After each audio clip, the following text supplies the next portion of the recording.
Bonjour à tous et à toutes, aujourd'hui on va parler d'amour et de sentiments et d'un cas particulier qui arrive à beaucoup de personnes, qui m'est arrivé personnellement aussi pendant longtemps et que j'ai vu observer également autour de moi et que j'observe encore autour de moi. Donc c'est le cas des personnes qui cherchent à se mettre en relation, en couple, une relation sentimentale, amoureuse, mais qui tombent tout le temps sur la même personne. Enfin, pas sur la même personne, sur le même type de personne, ou sur des types de personnes différents, mais à chaque fois c'est la mauvaise personne, ça ne fonctionne pas, c'est vraiment, c'est pas le top, quoi. Alors voici 3 raisons qui peuvent vous permettre de comprendre de pourquoi vous tombez à chaque fois sur la mauvaise personne. Première raison, et pas des moindres, il y a un décalage entre vos besoins conscients et vos besoins inconscients. Et en fait, vous allez être attiré par les personnes qui remplissent votre besoin inconscient. Et pourquoi ce besoin n'est pas conscient? Pourquoi il est dans l'inconscient? Parce que ce besoin inconscient, il n'est pas assumé. C'est pas quelque chose de valorisable dans la société ou par vous, c'est pas quelque chose que vous valorisez vraiment. Et aussi parce que les personnes qui remplissent ces besoins inconscients, eh bien, ils ne remplissent pas les besoins conscients. Et vous, vous préférez vous focaliser consciemment sur les besoins conscients. Sauf que ce besoin inconscient, vous me dites si vous êtes perdu, c'est vraiment un besoin fondamental. C'est un besoin qui vient des tripes, qui vient de la survie.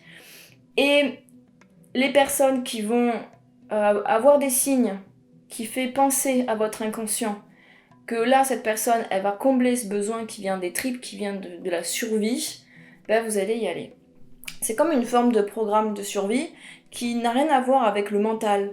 Je donne un exemple, il y a beaucoup de femmes qui disent vouloir un homme qui soit gentil, qui prenne soin d'elle, qui voilà, soit sensible, des choses comme ça. Effectivement, c'est un besoin, mais qui est souvent plus superficiel. Et le besoin profond, ben, elles veulent un homme qui leur donne un sentiment de force avec lequel elles se sentent protégées. Et ça, c'est plutôt un instinct de survie. Parce qu'avant, effectivement, les femmes, leur rôle, c'était plutôt le fait de pouvoir se consacrer à leur tâche de mère, et pour pouvoir bien le faire, eh ben, il fallait qu'elles se sentent en sécurité. Donc il fallait le faire avec un homme qui pouvait assurer cette sécurité.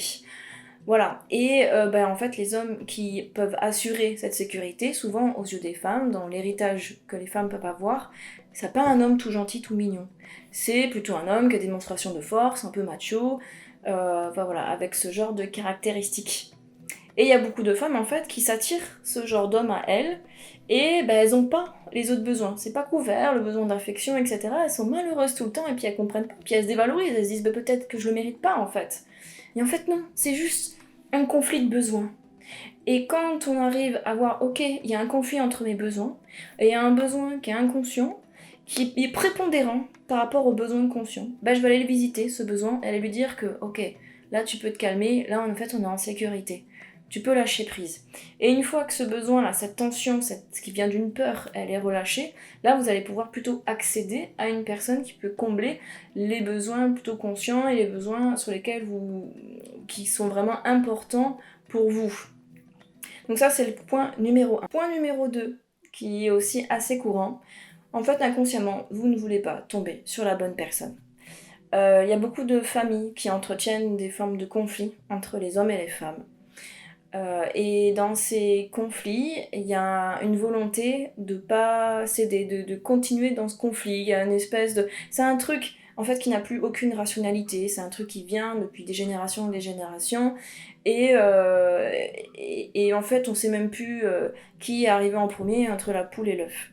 En tout cas, ce que la personne va ressentir intérieurement, enfin inconsciemment, c'est un truc qui lui dit qu'il faut pas qu'elle vive une relation épanouissante. Parce que ça veut dire la réconciliation entre les hommes et les femmes. Et souvent par lien de fidélité, par identification à notre famille, quand on a des personnes dans notre famille, pour les hommes qui ont vécu des situations difficiles avec les femmes, et pour les femmes qui ont vécu des situations difficiles avec les hommes, ben on va vouloir inconsciemment reproduire cette chose-là, et donc s'éviter les relations qui seraient plutôt épanouissantes pour rester dans ce conflit-là. Après, il y a d'autres cas, il y a plus des cas de victimisation où la personne s'identifie à un sentiment d'être victime et du coup, elle cherche des bourreaux. C'est le cas chez les hommes et chez les femmes, hein, pareil. Et donc voilà, sur le qu'est-ce qu'il y a comme meilleur bourreau que notre conjoint avec qui on vit, que l'on voit tous les jours. Donc ça aussi, c'est une autre problématique qui fait que la personne, en fait, elle va chercher des personnes qui vont l'aider à mieux s'identifier à son besoin, entre guillemets, de se faire exister par une victimisation. Voilà. Ensuite, je vais passer au troisième cas. Troisième cas, en fait, vous tombez jamais sur la bonne personne parce qu'en fait, vous ne voulez pas être en couple du tout.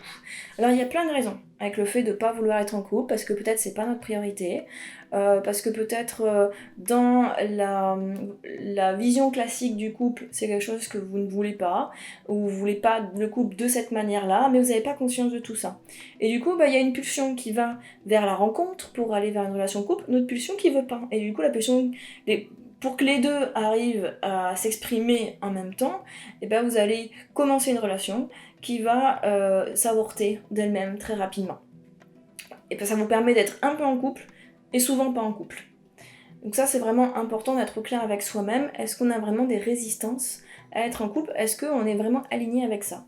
Si vous ne tombez pas sur la bonne personne, déjà c'est que vous n'êtes pas aligné avec l'idée du couple, quelle que soit pour une raison ou pour une autre. Voilà, j'espère que ces 3 explications auront pu vous aider. Je vous invite maintenant à faire l'introspection, à aller vous interroger intérieurement, à aller écouter de manière authentique ce qui ressort de vous et vous pourrez vraiment être surpris.